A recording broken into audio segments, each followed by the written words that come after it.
Miss Bel Mariano, abay tila walang pake kay Shubi na isa sa mga tagahanga ni Mr. Donnie Pangilinan sa PBB House. But before that, if you haven't subscribed yet to my YouTube channel, please don't forget to like, share, and subscribe at hit mo na rin ang notification bell for more showbiz updates.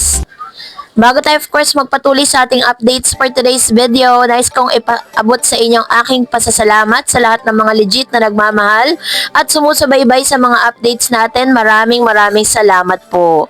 So laman na naman po ng balita si Miss Bel Mariano dahil po una ay kinall out niya ang ilan sa mga bashers at ng mga taong body shamers sa isang panayam na inilathala ng bandera noong October 22, 2024. Ipinahayag ni Bel Mariano kanyang matatag na paninindigan laban sa body shaming at mga bashers.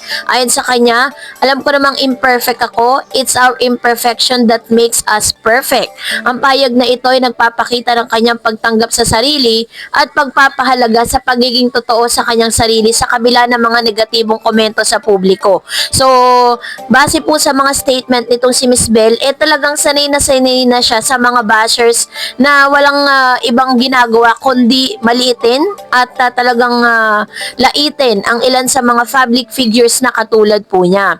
Pero matapos nga po na talaga namang napag-usapan ito pong pag-guest ni Mr. Donnie Pangilinan sa PBB dahil nagkaroon po ng collaboration ang ABS-CBN at ang GMA sa kanila pong Pinoy Big Brother Celebrity Collab na kung saan ay isa sa mga PBB housemate ang nagpakita at talagang nag-express ng kanyang pagkagusto or pagka-crush dito po kay Mr. Donnie Pangilinan na agad naman talaga nagte-trending sa social media at syempre hindi rin po nakaligtas si Shubi sa mga bashers matapos pong mapanood ito na mga tagahanga di umano ng Don Bell. Si Shubi Krishna B. Entrata ipinanganak noong Hunyo 4, 2001 sa Bantayan Island, Cebu bilang isang proud Bisaya. Nagsimula siya bilang modelo at beauty queen bago pumasok sa showbiz. Sa kasalukuyan, siya isang sparkle artist ng GMA Network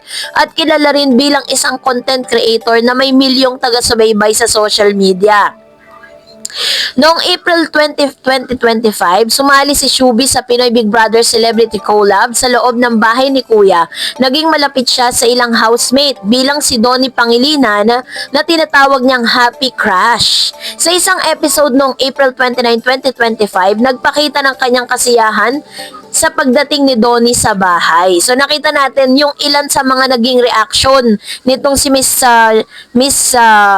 Shubi sa pagpasok nga ni Donnie at inamin naman talaga niya na sobrang crush niya itong si Mr. Donnie Pangilinan na hindi kayang tanggapin ng ilang mga fans ni Donnie at ni Bel Mariano. So noong May 6, 2025, pinatawan si Shubi ng automatic nomination dahil sa sunod-sunod na violation. Isa sa mga ito ang pagkabasa ng kanyang lapel mic matapos subukang sagipin ang housemate na si Clarice de Guzman sa swimming pool.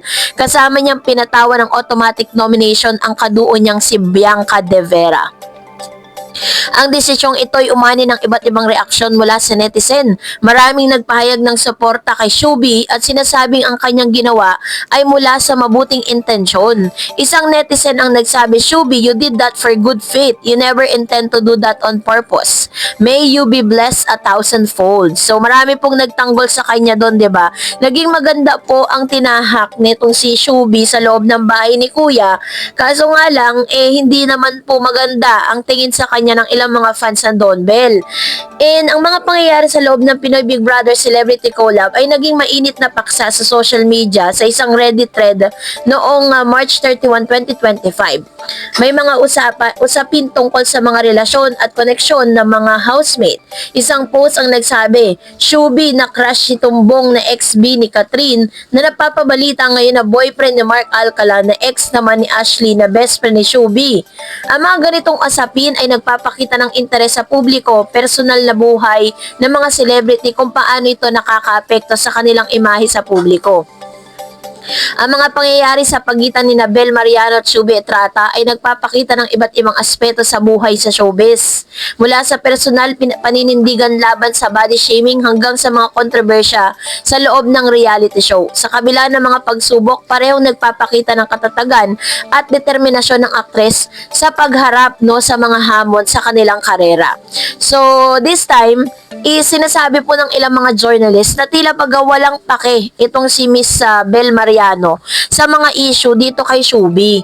Kasi nakakaladkad kasi yung pangalan nitong si Bel Mariano dahil po dun sa mga ipinakita nga na pagkagusto nga nitong si Shubi dito po kay Mr. Donnie Pangilinan na sinasabing karelasyon or tila mga collab team nitong si Donnie. Kaloka naman na iniintriga na naman si Bel Mariano dahil sa pagiging fan girl nung housemate na si Shubi Estrada kay Donnie Pangilinan nang pumasok ito sa bahay ni Kuya kamakailan. Kumalat daw ang video kung saan natanong si Bel kung anong reaksyon niya sa pag-idolize ng kapuso actress kay Donnie na common knowledge na collab team niya. Grabe raw kasi ang kilig noon sa aktor. Sagot niya nito ay nakakatuwa at why not daw. At si Donnie Pangilinan yun na totoo naman na wala namang masama sa pagiging fangirl nito na kahit sino naman ay ganun ang magiging reaksyon pagdating kay Donnie. Ang daming bashers na nagbibigay ng mali siya at talagang binash yung Shubi. Halatangang unbothered si Bel at wala rin naman siyang dapat ikabahala. Ang bongga lang na ang simple lang ng pahayag ni Bel pero nadepensahan niyang lahat sa mga bashers.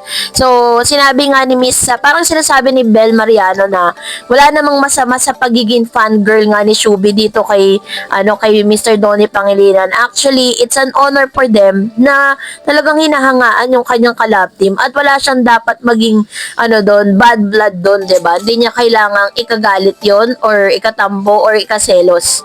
Lutang nga ang pagka-secure ni Bel sa sarili at ang ganda talaga ng aura niya. Sa ganda at talino nga naman niya ay hindi dapat siya ma-insecure. Napaka well-spoken at genuine nga ng dalaga na talagang deserve na tularan ng kabataan. At ang ganda ng sagot niya na walang paligoy-ligoy. Kasi direkta po kasi niyang sinagot yung mga issue na yon. Kasi nga, yun kasi ang usap-usapan sa social media na parang nagagalit ang ilang mga fan on behalf of Miss Bel. Habang nagsasalita nga siya, ay mapapatingin talaga sa mukha niya dahil isa talaga siya sa may pinakamagandang mukha sa showbiz at ang bait pa. Say na mga follower niya, ay sana raw ay wag naman masyadong kapala ng makeup niya dahil mas lumulutang ang ganda niya tuwing simple lang siya na hindi kailangan na masyadong kolorete sa mukha. Wish tuloy ng fans niya na pumasok din ito sa Pinoy Big Brother Celebrity Collab Edition bilang house guest na laging pinag-uusapan ang mga ganap. So, yun po yung wish ng ilang mga fans si Bel Mariano na makita siya sa loob ng bahay ni Kuya. Pero, titignan natin kung mapagbibigyan. So, that's it for today. For more videos and updates, please don't forget to like and subscribe. And please don't forget to follow my Facebook page, Dar Eds TV. God bless everyone!